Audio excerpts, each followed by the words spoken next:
الحمد لله نحمده ونستعينه ونستغفره ونتوب إليه، والصلاة والسلام على رسولنا محمد وعلى آله وصحبه أجمعين، ونعوذ بالله من شرور أنفسنا ومن سيئات أعمالنا، من يهدي الله فلا مضل له ومن يضلل فلا هادي له، نشهد أن لا إله إلا الله وحده لا شريك له، ونشهد أن سيدنا محمدا عبده وحبيبه ورسوله. أما بعد فيا عباد الله اتقوا الله وأطيعوه، إن الله مع الذين اتقوا والذين هم محسنون.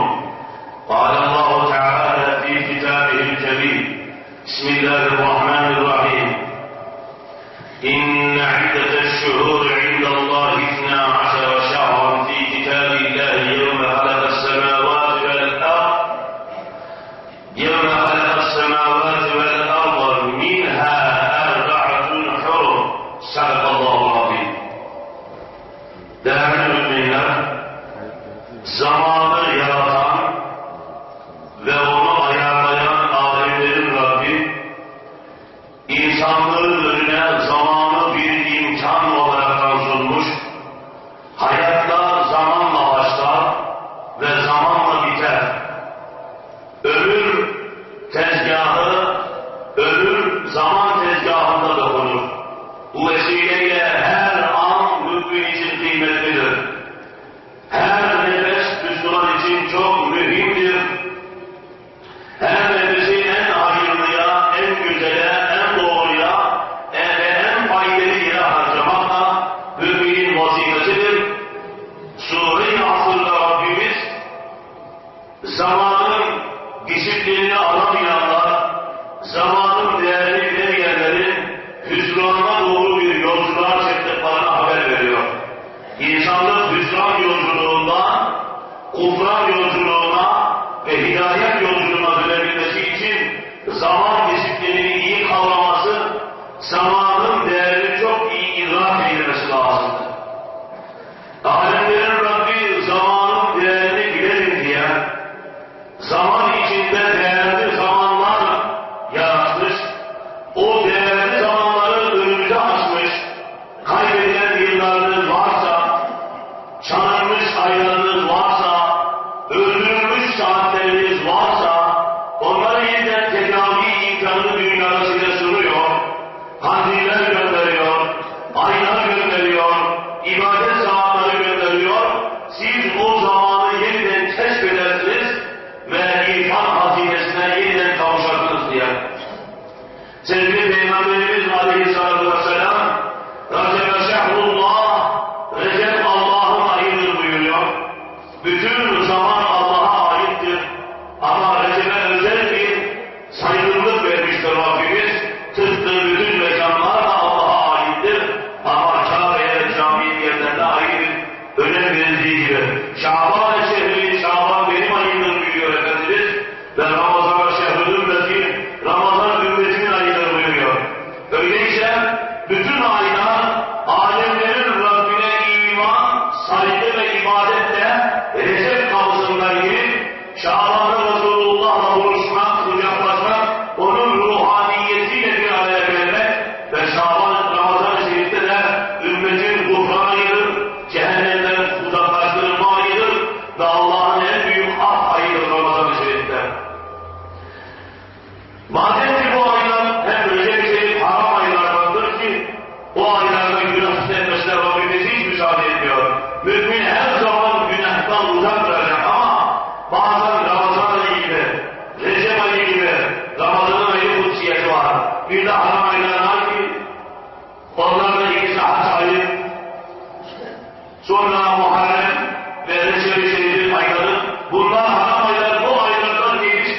Yani Allah sevgisi bütün sevgilere imamet görevini üstlenecek.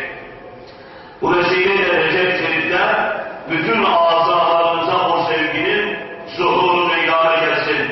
Dil bugüne kadar dedikodu mu yapıyordu? Bu andan ve bu saatten itibaren Allah'ı zikretmeyi diye bir ders olaraktan yükleyin. Senin vazifen Allah'ı zikretmek. Hani İbrahim Ethem Hazretleri sarhoş birinin ağzını yıkayınca herkes nasıl oldu da bir sarhoşun ağzını yıkadım diyor ya, o da Allah'ı zikretmek için yaratılan bir ağzı yıkadım. Burada tahakküm edecek ne var diyor.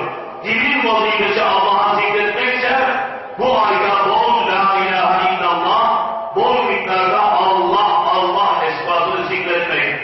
Kalbin vazifesi ona iman ve şükürse, kalbede bürünen kalbin kırıklığından çıkarıp yeniden ilahi aşkla donatmak, aklı secdeden kaçan boşlukta gezen bir kaba olmaktan çıkarıp Allah'a secde eden bir baş durumuna getirmek ve ağzı sürekli dünyanın taamlarının lezzetine bakan bir ağız olmaktan yola verip bazen orucun tadına bakan bir ağız haline getirmek ve sonra da Kur'an'a uzanmak, Kur'an'a sığınmak, Kur'an'a yönelmek ve hayatı Kur'an'la ayarlamak hepimizin vazifesidir. Değerli müminler, ibadetlerden kaçan, Allah'ın zikrinden kaçan insan kibre yenilmiştir.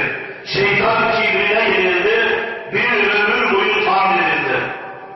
Bir insan sağlık sorunu yok da ibadet yapmıyorsa %90 kibrine yenilmiştir, benliğine yenilmiştir, gururuna yenilmiştir, enaniyetine yenilmiştir. Bu da bir insanın en büyük yenilgisidir. En büyük mağduriyeti yaşamıştır. Geceleri 2 rekat da olsa teheccüd namazlarınız olsun. Özellikle bu ilk 3 aylar içerisinde 2 rekat bir namaza kalkıp hanımını da kaldıran insanı Cenab-ı Rabbul Alemin çok zikredenlerden yarar duyuyor sevgili Peygamberimiz. 2 rekat olsa mutlaka namazlarınız olsun. Fırsatlar sizi beklemez değerli müminler. Siz fırsatları iyi değerlendirin. Güneşin doğuşu batış sizi beklemez. Siz güneşin doğuşu batışına kendinizi ayarlayacaksınız. Namaz saatleri sizi beklemez. Siz namazı kendinizi ayarlayacaksınız. Geciktirenler hereken müsevvifun, tehir edenler helak olurlar diyor sevgili Peygamberimiz. Dini hayatın tehiri olmaz. Dini hayat geriye rokarlı dini hayat olmaz. Uçakların geç kalkışı gibi geciktirilmiş dini yaşam kişinin başına büyük felaketlerin gelmesine sebep olur. Öyleyse dini hayata, İslam'ı yaşama bir yarışa dönüştüreceğiz ve hayatımızı İslam'ın peşinde koşturacağız. Sadece çocuklar sanat aleminde yaşamaz. İslam'ı yaşamayan herkes sanat aleminde yaşıyor. Çünkü Allah Resulü Allah'ın gerçek hayat, ahiret hayatıdır. Yaşantınızın ibresi ahireti göstermiyorsa, yaşam şeklinizin ibre ucunda ahiret yoksa, sanat aleminde dolaşıyorsunuz demektir. Çocuklarınızı ayıplamaya gerek yok, gençleri kınamaya gerek yok. Büyükler bile İslam'ı yaşamıyorsa, bir başka türden adı konulmamış bir başka sanat alemi yaşıyor demektir. Çünkü gerçek hayat, Allah'ın yaşanmasını istediği hayattır. O da yegane İslami hayattır. İşte 3 aylar bunun için bir fırsat. Dünkü kandil bunun için bir fırsat. Bugünkü cuma bunun için bir fırsat. Allah'ın nuru açtığı kapıya, cennete açtığı kapıya ve rızasını açtığı kapıya doğru koşun. O kapının önünden kaçıp çıkmaz sokaklarda ömrünüzü tüketmeyin. Sizi Allah'a götürmeyen bütün yollar çıkmaz sokaktır. Ucu Avrupa'ya da gitse, Asya'ya da gitse, uzaya da gitse, sizi Allah'a götürmeyen bütün caddeler bir çıkmaz sokaktır. Çıkan bir tek sokak vardır. İhdina sıratal müstakim ayet-i kerimesinin hakikatini yaşamaktır. Öyleyse bu bir fırsattır. Kapıya kadar gelmiş bir fırsattır 3 ayda Recep-i Şerif. Bu fırsatları değerlendirin değerli kardeşlerimiz. Kalbinizi Rabbinizin dostu yapın. Allah size İbrahim Aleyhisselam'ın şahsiyetinin, karakterinin güzelliğini verecektir. Ateşler bile sizi yakmayacaktır. Allah'ın semadan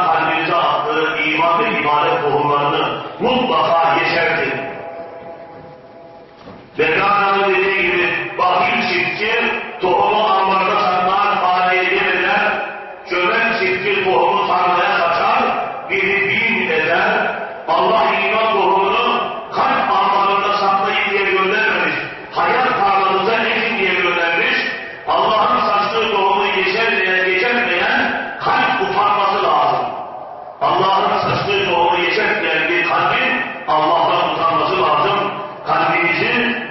Kalbinizin sahibine taşıyın, ona dost edin ve alemlerin Rabbinin kalplerinize saçtığı ihlas tohumunu, iman tohumunu, ibadet tohumlarını kalplerinizde mutlaka yeşertin. Çünkü siz Allah'la zenginsiniz. Sizin zenginliğiniz dünya ile değil, sizin varlığınız ve servetiniz Allah'a olan iman ile, Allah sevgisiyle, yani sizin gerçek zenginliğiniz Allah iledir. Öyleyse onlarla kazan herkes fukaralaşır. Ayet-i Celile'de Rabbimiz size bir sevgi ağı kurmak istiyor. Allah sizi sevdirmek istiyor. Hem yer halkına hem gök halkına. Nasıl bir ağaç çiçek açar, yaprak açar, çiçek açar, meyve verir, kendini sahibine sevdirir bir ağaç. Allah da sizi imanla süslemek istiyor, ibadetle süslemek istiyor, güzel ahlakla süslemek istiyor. Sizi hem yerde sevdirecek, hem semada sevdirecek. İnnellezîne âmenû ve amilussâlihâti seyec'alû lehumur-rahmânu vudda. İman edip salih amel isteyenlere Allah gönüllerinde sevgi yaratacak. Kalplerde ağızların arsa kadar sizin için bir sevgi sütunu kurulacak Allah. Hem yer halkı sizi sevecek, hem gök halkı sizi sevecek. Madem Allah sizi sevdirmek istiyor, siz Allah sizi neyle güzelleştirmek istiyorsa o libasa bürünün ki Allah huzuruna güzel olaraktan çıkın. Sevgili Peygamber